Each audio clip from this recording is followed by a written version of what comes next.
What's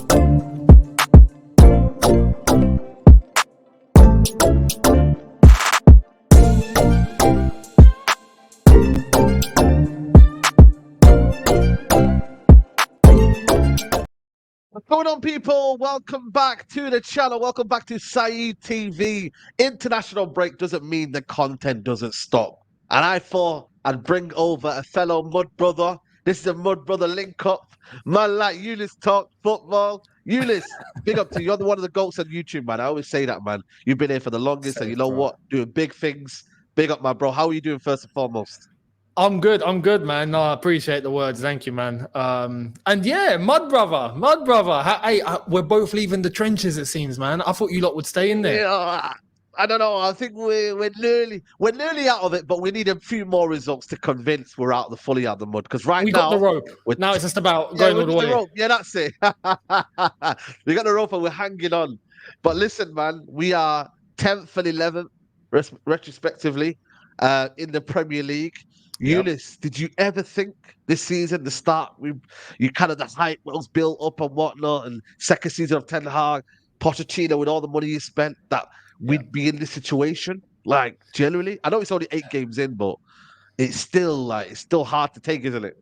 Yeah, I didn't think it'd be like this. I didn't think the start would be this bad. Like, before the season started, I had like us and you lot in that 4th, 5th bracket, maybe 3rd. And the way you start off a season is basically going to set the tone for the rest of the season, isn't it? So when we found ourselves down talking about relegation again, I'm like, nah, not again. Come on, man. This is taking the mick. And then you lot were still struggling. I'm thinking, I could understand you lot because of what's going on at the club, the Glazers and the Cell and madness and directors and Ten Hag and players taking the mick. I'm just like, your club's just a mess left, right, and centre. But we're meant to have spent like how much billions and flipping. We've seen results like this, but in the nick of time, it seems like Chelsea are starting to get something going. And the last game that United had, I honestly had you guys losing, and the fact you turned it around in the last 2 minutes, I was like, no way. So, bro, I can't lie to you. I did an Instagram live, while it was half time, and I can't lie, I was depressed. I was like, "What's going on, guys?" I needed their help. I was like, "Yo, what are we gonna do? Are we gonna come back?" I needed some confidence, and that's what it took. A last-minute winner. This is how bad it is at the minute, that we have to scrape games. I don't think we've had a convincing game this season, like generally for 90 minutes or more, where we've looked so good. Every game has been a constant kind of battle just to kind of keep things on the lid. But I want to stick with Chelsea at the minute first, and then we'll kind of move on to United. But talk to him about your season. Pochettino comes in, it's a bad start, and then you're kind of now slowly working back in. But tell me the roller coaster of your season, bro. If you're on a roller coaster, be a Chelsea fan, because it's it's not just a case of we know what's going to happen. It's like last season, you knew what was going to happen. Last season, you'd see a game on the fixture list, you go, yep, that's an L. We're losing. Nice one. And then we'd show up and we'd lose. And this season, we come into it with a pre-season that went really well. Really well. Super well. Unlike last season. That kind of set the tone for how bad we were going to be. This season, we had a great pre-season. And the football we were seeing in that pre-season, we were like, yo, like this is different. Pochettino's on a madness. And then the season starts and we see that we've diverted away from the formation, the system, the players. Everything that we've done in pre-season was a complete 180 to what we saw against Liverpool. But we thought, okay, it's Liverpool. I understand, because it's a big team. You're kind of being a bit more cautious. And then that set the tone. After that, it was the same. And we're like, what's going on? We started to drop points, and then we're like, okay, like we're not seeing anything that we've done in preseason. We're dropping points like crazy. Players that should be playing are not playing. Players that are playing are not playing to the standard. Bit by bit, we're seeing the back three come back. Then we're shifting over to a hybrid. We're seeing players playing out of position. We're like, this is insane. Yeah. What's going on? Chilwell, I left wing. Like that for me baffled me. I was like, Chilwell left wing? Like, seriously? The Colwell at left back, Chilwell at left wing, And I'm like, nah, what kind of experiment is this? This is something you find in one of them dodgy science labs that haven't got any certificate for them to go and do what they got to do. So we were all like, okay, bring an end to this experiment, please. And bit by bit, things have kind of started. As soon as the transfer window closed, things have started to kind of come about nicely, bit by bit, right? So we addressed the left wing scenario first. That kind of got sorted. Corwell's still playing at left back, but what's weird is now he's actually playing decent in that position. Reece James went out. Gusto came in, was all right. Now he's out. We stuck Cucurella at right back, and he's doing all right. Come to us. Exactly. He was meant to go to you. I mean, it's crazy. Gallagher in midfield, for example, we were all like, "What's going on?" Because he looked a mess at the beginning of the season. But I'm one of his biggest critics. But bit by bit, he's actually starting to get better and better and better. And got the armband. And I'm like, this is mad. But now it's kind of like, it looks like step by step, Chelsea are starting to get their groove together. Nicholas Jackson up top. It's all been a big question mark. And now it's hopefully, because we played Fulham and Burnley. So I don't want to get too ahead of ourselves. Our fixture list that we have coming up is insane. Arsenal. We got to play you guys at the end of it. Brighton, City, Tottenham away. We got to play all these games at once. So that's going to be the big test. That's going to show us whether we're really about it. No, 100%, man. I think the fixtures are crazy. You know how I describe Chelsea? It's like when you're a teacher and you've got a new class and you've got to bed them all in and you've got to find situations where you've got to group people together. You got to take kids away from other kids because they feel like it's going to be a bad influence on them. I think Pochettino, as much as I think that he's under immense pressure at Chelsea, because he always is, but just imagine having all these players here and you've got to manage them all. You've got to take out players alone. You had the Matson situation where he was told to leave, but then I saw agreed a fee with Burnley, but then he came and then he stayed. Like there was so much things going on, you know, and then obviously kind of dealing with all that and a young team as well. But it's a lot, you know, man. And maybe as fans, we don't want to hear that because we're like, you must, you know, that was the question. You must. But when you actually deep it down and you kind of understand it, you're like, it is a lot at Chelsea. It is a lot to kind of understand and who works there, who works better here. Because it's not always the names. Look at Gallagher now trying to turn it around. He's got the captain's armband, you know, right now as it stands. So things that you wouldn't think a start would be, like Lavia, for example, he's been out injured. Badiashile, it could have been a whole different season, but maybe this has made you more better because you've come out of it stronger in that regard. Well, just for a little bit as it is for the 2 games that he's shown. Yeah, to an extent with the injuries that we had. The bad start was such a bad start. And for us, look, we as a fan base, I'm going to be real, we're not that sort of fan base that goes, oh yeah, we're 14th. It's all right. It'll be fine later on. Don't worry. Like, no, that's just not us. If we're 14th, like, it's unacceptable on any regard. Like, I'm sorry, it can't fly. That's how we are. We honestly, going into the season, because I know some people like to go like, oh, Chelsea fans this, Chelsea fans that, yeah. If we were 8th, 7th, 8th, it would be understandable. Everyone would be like, this is expected. Where we are, Pochettino, these new players, we've shifted everything. We've gotten rid of basically the entire squad. We've brought in a new squad. It's understandable. But that level still needs to be at least respectable. So 7th or 8th is an understandable position. But 14th is, I'm sorry, like, no, it just can't. It can't happen. But those last few games, the Brighton game in the Carabao Cup, we thought we'd lose that. And we didn't. We beat them.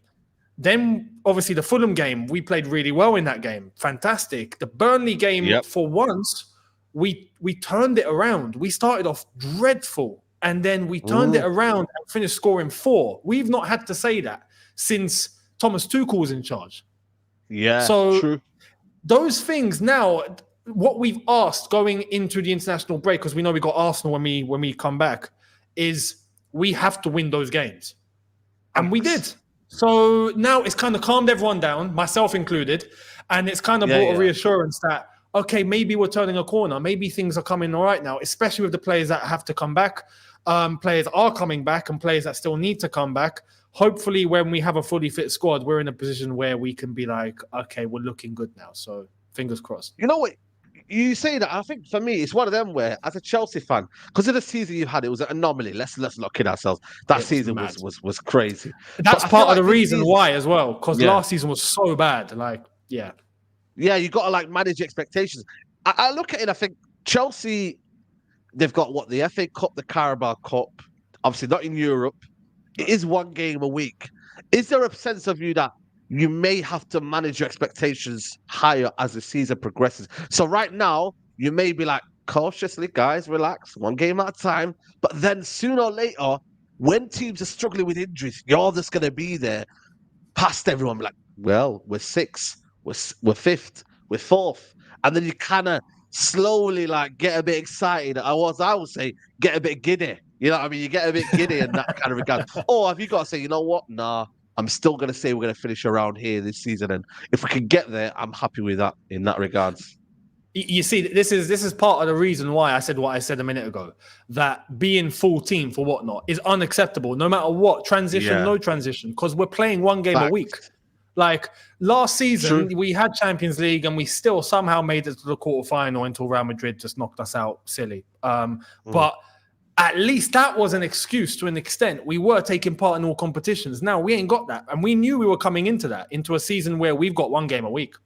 We've got no reason not to find some stability and start moving, especially with the players we brought in. Well, we spent a lot of money. So when you look at it on that regard, there's no excuse, which is why I said that for first season, for a lot of these players and for Poch, being 7th, 8th, it's understandable. And even then, one game a week, you expect maybe to be a bit higher. For me, that's like the line. Like, you can't drop below that. That's a line that I would deem just about acceptable.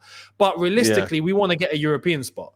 Champions League football would be the dream. And that would be beneficial for the club, even financially. But it's going to be difficult. But this is why I said, going into this game against Arsenal and the 7 fixtures that we have from Arsenal onwards, that's going to set the tone for the season. Like, if we do well in that 7 games, fantastic. If we don't, it could get sticky. But you know what's the mad thing is that before, back in the day, we'd be like top 4. Even if you have a bad season, still make top 4. But it's now we've got to deal with now Brighton, Aston Villa, Newcastle, West Ham, these guys, and you've already got the 2 teams. Oh, let's say 3: Liverpool, Arsenal, and Man City, who I think are destined to finish in that top 3. And then you've got Tottenham, who I've even mentioned, who normally get top 4 most seasons, apart from a few maybe odd season here and there. Like, it's going to be difficult, you know? Like, you have to be at your best. And this is why Pochettino, he may get sacked. I don't know if he should get sacked for a first season, but if Chelsea don't make that Champions League spot, it's going to be difficult because Todd Bowley's a madman. He might say, you know what? Nah, we spent money, man. What are you talking about? We spent a lot of money. Spent $1 billion on y'all, man. You know, he's like. I never knew Todd Bowley was from Texas. Well, I don't know where he's from. Is it LA or something? But you know what? Like, is there a feeling that you get worried about that because of the fact that you've got so many teams in there? So when you do face them, you've got to beat them. It's simple as that. Brighton, Aston Villa, they're the games that we're 6 pointers now. Like, you've got to beat them. But you see, the thing is, and why like we're looking at this situation, thinking even that's not an excuse, is because those teams you mentioned now have European competition. And the proof is in the pudding. Look at Brighton. They're struggling. They can't keep up. They don't have the facilities to keep up with playing that many games that frequently. They ain't got it. Now, before that, they did. They were playing one game a week and they were playing those domestic competitions and they were thriving, much like Aston Villa were, much like West Ham were to an extent. They won the Conference League, of course. They're still playing European football. But even West Ham, they were at the bottom, but they sacrificed that to win the Conference League. They haven't got the facilities in order to keep up with playing all those games and a European competition at the same time. Chelsea have the luxury of not having to play Europe this year. So even then, we should still be to a standard where we're probably leapfrogging those teams. Now they're playing European competition. So I'm not saying that they're rubbish. They're not rubbish. They're top teams, and you know they're doing really, really well for the level that they're at. But that's their level. They're at. They can't reach the level of Man City, even Arsenal, respectfully, United should be in that conversation. We should be in that conversation. Tottenham, I think, are the only team that, and Newcastle, because Newcastle have the funds. Tottenham are now the team where they're looking to make that transition to become one of those teams that are going to be frequent. So Chelsea should be getting ahead of the teams that you've mentioned, which is why I'm saying, the 7th, 8th place bit is like the bare minimum, but getting 5th, a Champions League spot now is 5th, is the aim. So it should be achievable, realistically, but with us, you never know. Fellow mud brother, we're in the mud with you. Brother, I didn't expect it. We finished 3rd last season. We got a respectable Carabao Cup. I thought this would be the kind of kick on we needed. Boy, we've been bad, man. I mean, I think it's four losses this season already. You know, it would have been 5 on the weekend out of 8. You know, that's crazy, man. I couldn't believe the stat when I was in the stadium. I was like, we actually could be losing 5 games a season. Luckily, Scott McTominay saved our ass. But have you been surprised, like looking out on the outlook, like how bad it's been? Or do you think because it's how bad United have been for the past 10 years, this is what you're going to expect? What was your assessment on United? Yeah, for me, look, I'll be honest, because much like yourself, I'm sure, I come from a generation where I just expect United to do well. Like, it's Man United. Yeah. But the younger ones now are probably not feeling the same because they didn't really grow up with that. I grew up with Man United being Man United. Like, they are the goats. Do you know what I mean? So whenever I see United, I just think, surely they'll be all right at some point. But I'm not surprised. Like, you asked if I'm surprised. I'm not surprised because you got way too much drama going on off the pitch, let alone on the pitch. Like, you've got problems in terms of players and police cases and allegations and all of that. And that's not even we had more statements than wins at one point. Exactly, man. Statement FCs, people were calling you. And that's not even the main topic here. Like, as I've said, you lot were meant to sell the club. You're still in that transition. Like, there's something that's meant to be done. Is Sheikh Jassim coming in? Is he not? Is it going to be Ratcliffe? Is it not? Are the Glazers staying? Like, there's so much instability going on at that level that it's obviously going to filter through. I honestly, and look, I'll be honest as well, on the pitch, I think Ten Hag, there's mistakes that Ten Hag's making as well. I'd like to think maybe his man management is probably letting him down a bit. But as much as I think that, and you can think I'm right or wrong, I'm not sure Ten Hag's going to be the guy for you lot. Okay. That's interesting. But I do think that United will find stability as soon as they sell the club, and it's going to be, if Sheikh Jassim comes in, I think there's going to be a new buzz of life. And I think you know, with the funds and with 100% of the club being owned by them, and new people coming in, I think it'll be a new breath of fresh air that United absolutely need, and that should be the catalyst to get you guys changing. At that point, I think Ten Hag deserves a chance to let's see what you can do now. Completely. I have my doubts about his management, though. Because that's refreshing to hear, because a lot of people online, you know what I mean? And listen, everyone's entitled to their own opinion. And Chelsea fans are a prime example of managers getting hired under a Roman. That worked. And that worked under Roman. And that was his model. And he was successful in that. But Man United, it hasn't worked. We've sacked managers, we've hired managers. And the results have been the same. Man United have still been in the same mediocre situation.